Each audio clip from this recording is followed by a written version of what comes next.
자, 여러분, 그간 스파이샷으로 검은색 위장막을 두르고 도로에 나온 차는 많이 봤어도 이렇게 은밀하게 천에 덮여서 전시된 차, 이건 흔하지 않은데요. 도대체 저 안에 어떤 차가 있을까 궁금하셨던 분들이 많으실 것 같습니다. 이 차는 GM 디자인 센터에서 열린 기자간담회에서 쉐보레가 전시해놓은 모델인데요. 사실 쉐보레가 이렇게 마케팅을 한 게 이번이 처음은 아니죠. 좀 결이 다르긴 하지만 2019년 서울모터쇼 때 트레일블레이저의 출시 예정 사실을 알리는 모형을 설치한 적이 있습니다.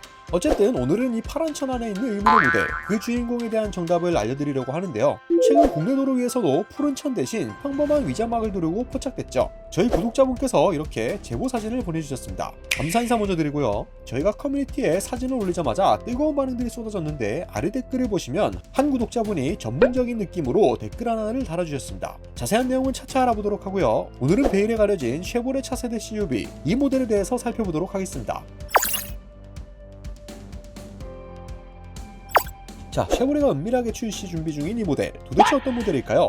일단 코드네임은 9BQX고 한국 GM에서 5년째 개발 중인 차입니다. 기자간담회에 저렇게 전시된 걸 보면 아무래도 조만간 출시될 것 같은데, 그렇게 되면 시기상 트랙스에 후속이 될 것으로 보입니다. 좀 더 구체적인 정보를 알아보면요, 해당 모델은 트레일블레이저와 플랫폼을 공유하는 걸로 알려져 있습니다. 파워트레인은 1.2 가솔린 터보 엔진에 6단 미션이 적용될 것으로 전해졌고요. 이 부분들은 우리 구독자분께서 댓글로 친히 설명해주신 부분이죠.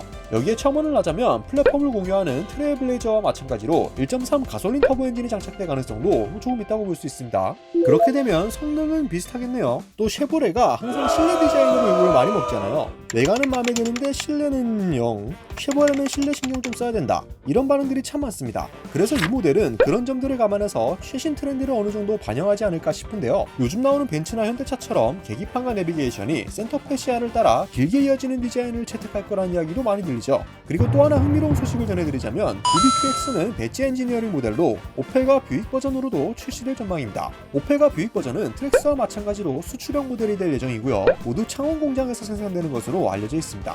요즘 배지 엔지니어링 얘기를 자주 하게 되는 것 같은데, GM은 이렇게 같은 그룹 내에서 똑같은 플랫폼의 차의 디자인과 일부 사양을 바꿔서 다른 브랜드에서 또 출시하곤 하죠. 차세대 CUV도 그렇게 배지 엔지니어링을 진행한다는 소식입니다. 결론적으로 트레일블레이저랑 비슷한 크기의 CUV로 등장한다는 소리인데, 저는 이게 잘 팔릴지는 모르겠어요. 트랙스의 후속 모델로 상당한 관심을 받고 있는 건 사실이지만 사실 크게 흥행을 거둘지는 미지수죠. 괜히 이렇게 말하는 건 아니고요. 아무래도 CUV다 보니까 트레일블레이저와 플랫폼을 공유한다 하더라도 차체 크기는 더 작을 확률이 큰데요. 이렇게 되면 소형 SUV에서 이미 사랑받고 있는 셀토스는 물론이고 같은 제조사 내에 트레일블레이저와 비교했을 때 더 나은 점을 찾기가 힘들 거라는 얘기입니다.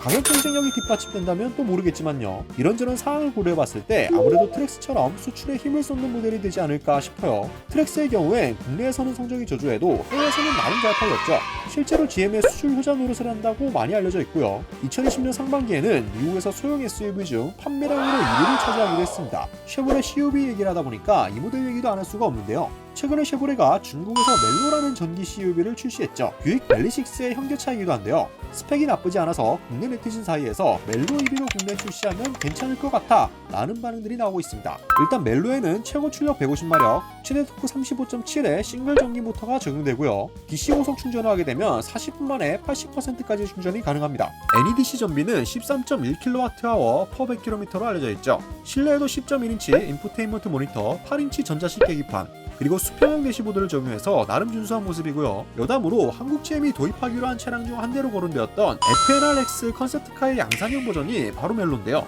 그래서 국내 출시를 한다 안 한다 이런 이야기가 많습니다. 하지만 멜로는 국내에 출시될지 미지수죠. 아직 정확한 정보는 나온 게 없어서 아쉽네요. 지금까지 쉐보레가 선보일 차세대 CUV 코드명 9BQX에 대해서 알아봤습니다. 정확하게 알려진 정보가 많지 않지만 이렇게 한 번에 모아서 정리해드렸는데요. 국내에 나오게 된다면 앞서 언급드린 대로 크게 성공할지는 미지수입니다. 아무래도 소형 SUV 시장이 갈수록 위축되고 있는데 여기에 9BQX는 트레일블레이저와 판매 간섭까지 일어날 수 있을 만한 모델이죠. 하지만 정확한 사양이나 가격 정보가 나오지 않은 상황이기 때문에 확인하기는 어렵습니다. 다만 기자간담회에 등장해 마케팅을 할 정도면 출시가 멀지 않았다는 말인데 곧 더 자세한 정보를 전달해드릴 수 있지 않을까 싶습니다. 안 그래도 국내 사정이 좋지 못한 쉐보레인데 9BQX는 자충수가 될지 혹은 구원투수가 될지 궁금해지네요. 여러분들은 어떻게 생각하시나요? 댓글로 다양한 의견들 나눠주시면 감사드리겠습니다. 오토버스 이슈플러스였습니다.